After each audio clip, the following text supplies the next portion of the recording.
ಸಾವಯವ ಮತ್ತು ನಿರವಯವ ಸಂಯುಕ್ತಗಳೆಂದರೇನು? What are organic and inorganic compounds?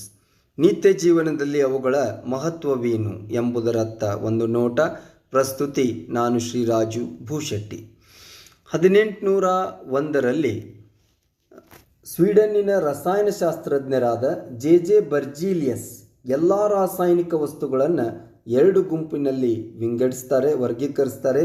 ಅವುಗಳೆಂದರೆ ಸಾವಯವ ಸಂಯುಕ್ತಗಳು ಮತ್ತು ನಿರವಯವ ಸಂಯುಕ್ತಗಳು ಎಂದು ನಾವು ಕರೆಯುತ್ತೇವೆ.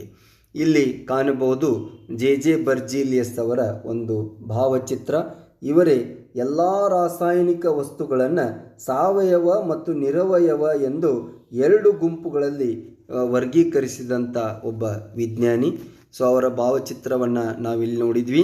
ಹಾಗಾದರೆ ಸಾವಯವ ಸಂಯುಕ್ತಗಳು ಎಂದರೇನು ಎಂದು ಕೇಳಿದಾಗ ವೆರಿ ಸಿಂಪಲ್. ಕಾರ್ಬನ್ನಿಂದ ಮಾಡಲ್ಪಟ್ಟಂಥ ಸಂಯುಕ್ತಗಳಿಗೆ ಸಾವಯವ ಸಂಯುಕ್ತಗಳು ಎಂದು ಕರೆಯುವರು. ಈ ಸಂಯುಕ್ತಗಳು ಘನ, ದ್ರವ, ಅನಿಲ ರೂಪದಲ್ಲಿ ಅಸ್ತಿತ್ವದಲ್ಲಿರುತ್ತದೆ. ಸಾವಯವ ಸಂಯುಕ್ತಗಳು ನೀರಿನಲ್ಲಿ ಕರಗುವುದಿಲ್ಲ. ಆದರೆ ಸಾವಯವ ದ್ರಾವಕಗಳಲ್ಲಿ, ಅಂದರೆ ಉದಾಹರಣೆಗೆ ಆಲ್ಕೋಹಾಲ್ನಲ್ಲಿ ಇವು ಕರಗುತ್ತವೆ. ಈ ಸಂಯುಕ್ತಗಳು ಕಾರ್ಬನ್ ಹೈಡ್ರೋಜನ್ ಬಂಧವನ್ನು ಹೊಂದಿರುತ್ತವೆ ಎಂದು ನಾವು ಹೇಳುತ್ತೇವೆ. ಇವು ಹೆಚ್ಚಾಗಿ, ಅಂದರೆ ಸಾವಯವ ಸಂಯುಕ್ತಗಳು ಹೆಚ್ಚಾಗಿ ಸಜೀವಿಗಳಲ್ಲಿ ಕಂಡುಬರುತ್ತೆ ಅಂತೇಳಿ ನಾವು ಹೇಳ್ತೇವೆ. ಇವು ಸಹವೆಲೆನ್ಸಿಯ ಬಂಧವನ್ನು ಉಂಟು ಮಾಡುತ್ತವೆ.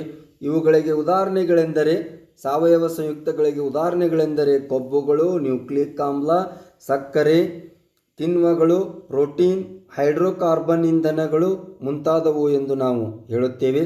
ಸಾವಯವ ಸಂಯುಕ್ತಗಳು ಲವಣಗಳನ್ನು ಮಾಡಲು ಸಾಧ್ಯವಿಲ್ಲ. They will not form the salts ಅಂತೇಳಿ ಹೇಳ್ತೇವೆ. ಸಾಮಾನ್ಯವಾಗಿ ಎಲ್ಲ ಸಾವಯವ ಸಂಯುಕ್ತಗಳು ಗಾಳಿಯಲ್ಲಿ ಉರಿಯುತ್ತವೆ. ರಾಸಾಯನಿಕ ಕ್ರಿಯೆಗಳು ನಿಧಾನವಾಗಿ ಜರುಗುತ್ತವೆ ಎಂದು ನಾವು ಹೇಳುತ್ತೇವೆ. ಇವು ಕೆಲವು ಸಾವಯವ ಸಂಯುಕ್ತಗಳಿಗೆ ಸಂಬಂಧಿಸಿದಂಥ ಗುಣಲಕ್ಷಣಗಳು. ಇನ್ನು ಮುಂದಿನದಾಗಿ ಏನು ಅಂತಂದರೆ ನಿರವಯವ ಸಂಯುಕ್ತಗಳು ಎಂದು ಹೇಳುತ್ತೇವೆ. ನಿರವಯವ ಸಂಯುಕ್ತಗಳು ಎಂದರೇನು ಎಂಬುದನ್ನು ನೋಡುವುದಾದರೆ,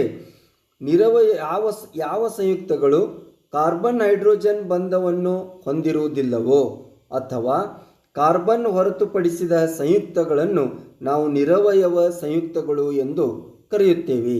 ಈ ಸಂಯುಕ್ತಗಳು ಘನರೂಪದಲ್ಲಿ ಮಾತ್ರ ಅಸ್ತಿತ್ವದಲ್ಲಿರುತ್ತವೆ. ಇವು ನೀರಿನಲ್ಲಿ ಕರಗುತ್ತವೆ. ಆದರೆ ಸಾವಯವ ದ್ರಾವಕಗಳು, ಅಂದರೆ ಆಲ್ಕೋಹಾಲ್ನಲ್ಲಿ ಕರಗುವುದಿಲ್ಲ. ಈ ಸಂಯುಕ್ತಗಳು ಕಾರ್ಬನ್ ಹೈಡ್ರೋಜನ್ ಬಂಧವನ್ನು ಹೊಂದಿರುವುದಿಲ್ಲ. ಇಂಥವುಗಳಿಗೆ ನಾವು ನಿರವಯವ ಸಂಯುಕ್ತಗಳು ಎಂದು ಕರೆಯುತ್ತೇವೆ.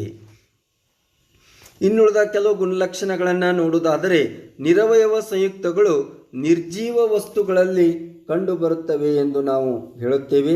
ಇವು ಅಯಾನಿಕ್ ಬಂಧವನ್ನು ಉಂಟು ಮಾಡುತ್ತವೆ. ನಿರವಯವ ಸಂಯುಕ್ತಗಳು ಲವಣವನ್ನು ಉಂಟು ಮಾಡುತ್ತವೆ. ಕೆಲವು ಮಾತ್ರ ಗಾಳಿಯಲ್ಲಿ ಉರಿಯುತ್ತವೆ. ನಿರವಯವ ಸಂಯುಕ್ತಗಳಿಗೆ ಉದಾಹರಣೆ ನೀರು, carbon dioxide, carbon monoxide, sodium chloride, ozone ಮುಂತಾದವು ಎಂದು ನಾವು ಹೇಳುತ್ತೇವೆ. ಇನ್ನು ನಿರವಯವ ಸಂಯುಕ್ತಗಳ ಮಹತ್ವ, ನಿತ್ಯ ಜೀವನವನ್ನು ಹೇಗೆ ಪ್ರಭಾವಿಸಿವೆ ಎಂಬುದನ್ನು ನಾವು ನೋಡೋದಾದರೆ, ಮುಖ್ಯವಾಗಿ ಅಮೋನಿಯಂ ನೈಟ್ರೇಟ್ ಹಾಗೂ ರಸಗೊಬ್ಬರಗಳಂತಹ ನಿರವಯವ ಸಂಯುಕ್ತಗಳು ಕೃಷಿ ಉತ್ಪನ್ನಗಳನ್ನು ಹೆಚ್ಚುವರಿಯಾಗಿ ಪಡೆಯಲು ತುಂಬ ಸಹಾಯಕವಾಗಿವೆ ಎಂದು ಹೇಳುತ್ತೇವೆ.